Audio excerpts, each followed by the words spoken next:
Hello.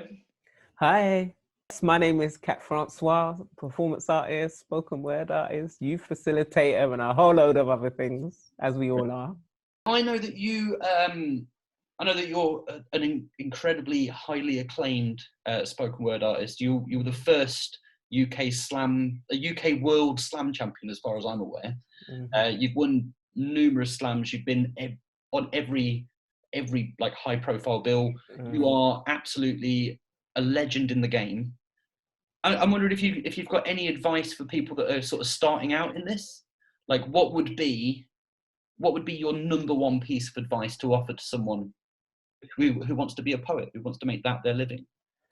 I think my first thing is diversify.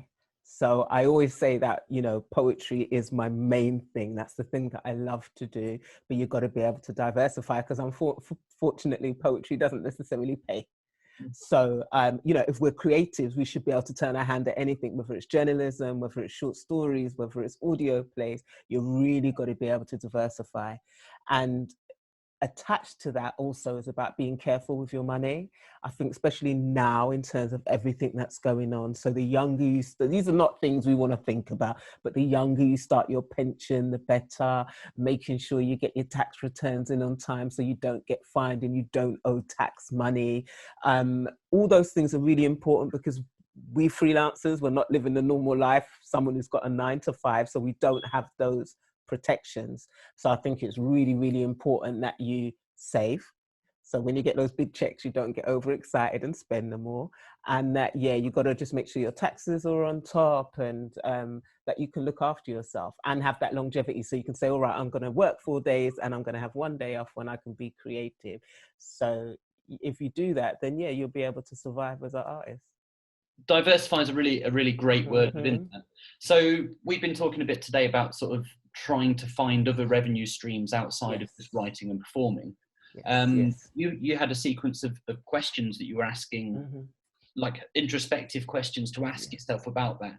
Could you explain a little bit about that kind of process? Yeah, I think another thing that's really important as artists and freelancers is it's the hustle, and I think one thing this whole situation has made us think about is what have we done in the past? And sometimes when we can get to a certain level in our career, we forget that we were delivery boys and delivery girls and that we done the paper round and that we worked on the barrows down the road. Do you know what I mean? Someone put a question like that up at Twitter, like, what was your first job? And I was like, yeah, my mum was the paper round. I used to help on the barrows down at the local market. We're all so together now that we are forgetting about that young hustle.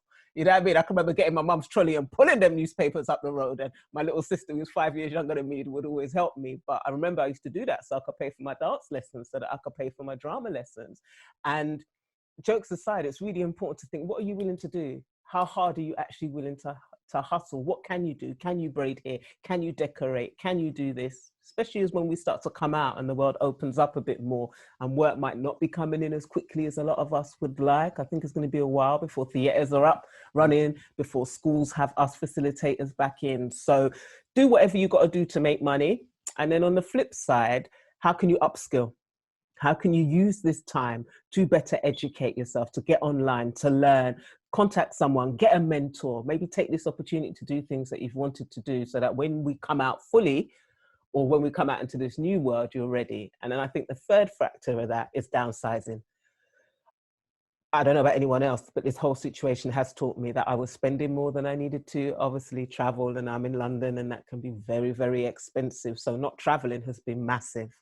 Not eating out, that daily sandwich and that daily coffee really added up by the end of the month. I worked it all out and I was saving probably well over £600 a month just on not being out and about. So again, that made me think I don't need to work as much as I do.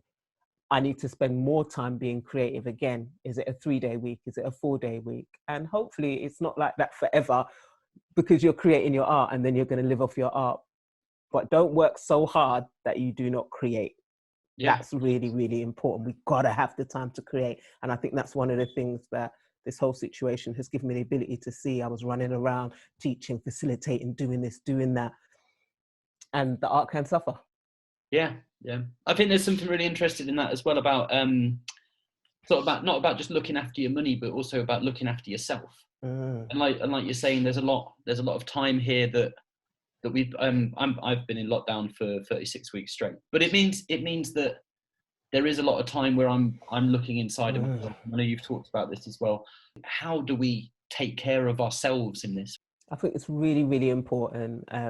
3 years ago, I lost a dear friend in a suspected suicide, and that really made me start to look at mental health and what mental health actually means. What does it actually mean to look after ourselves?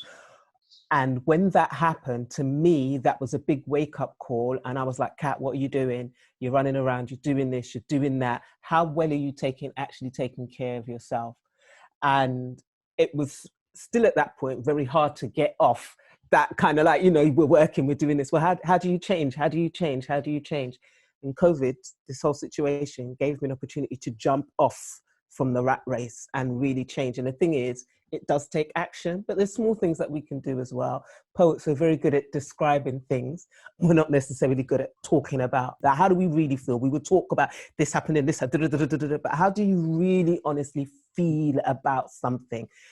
We have to reach out to other people as well. I think that's really important, to really talk, to really connect with friends, and also to know when we need professional help. Because, you know, our friends are not capable sometimes of giving us the professional help that we need. So if we're really struggling and that feeling of being down and drowning and not feeling good day after day is not lifting, we need to do something about that. For me personally, exercise has been massive. I know exercise has been a massive thing for you. Yeah. I'm a personal trainer, and I've been basically running sessions through the whole lockdown. At least 3 times a week I've been running sessions. I took up hula hooping. So for me, I'm a hula hooping queen. I would have been a hula hooping world champion if I knew I could hula hoop like that as a child. I'm telling you, I'm bad enough. On my head, 2 at a time now, on my foot, everything. But it's been wonderful. Who plays? We don't play. As adults, we do not play. So there's some simple things. Doing things you love, from a hot bath to doing your nails to spending time on your hair. All those things we miss when we're running around. And we talk a lot about mental health, but I don't think we tell people how can you do something about it. And also watching the people around you, just checking in. There's people out there who are really having a hard time. And I think don't put pressure on ourselves. I even do it to myself. It's funny hearing you say, oh, there's accolades. And then I'm like, yeah, but so-and-so's just had a book out and so-and-so's got a play and so-and-so. Take the pressure off, take the wheels off. Survival, I think at the moment, that is the most important thing. There's time for books. There's time for plays. There's time for direction. Right now, I just think the most important thing is to take care of ourselves any way that you can, but don't abuse yourself as well. Amazing, thank you. Finally, have you a writing task for us? Yes, this is called a safe space, and I want you to use the senses, smell, taste, touch, sound, and how something feels to build your safe space. So this is about, it's a mental health task. Sometimes I use it for mindfulness and meditation. So think about what would your space smell like? If you had a space that you could crawl into or go to, what would it look like? Maybe even what would it taste like? What sounds would be there? Where would it be? Is it a beach? Is it a meadow? Is it a forest clearing? How does the things feel against your skin? Are you in a hammock? Are you walking through the sand? Is it the sand or the grass that's underneath your feet? Is the sun shining? Is it the moon shining? Are there lights? Are there birds? Create this space. And the idea about creating that space is a space when things get too much. It's a space that you can go to. So write that space out. Manifest your safe space. François, thank you so much. Thank you.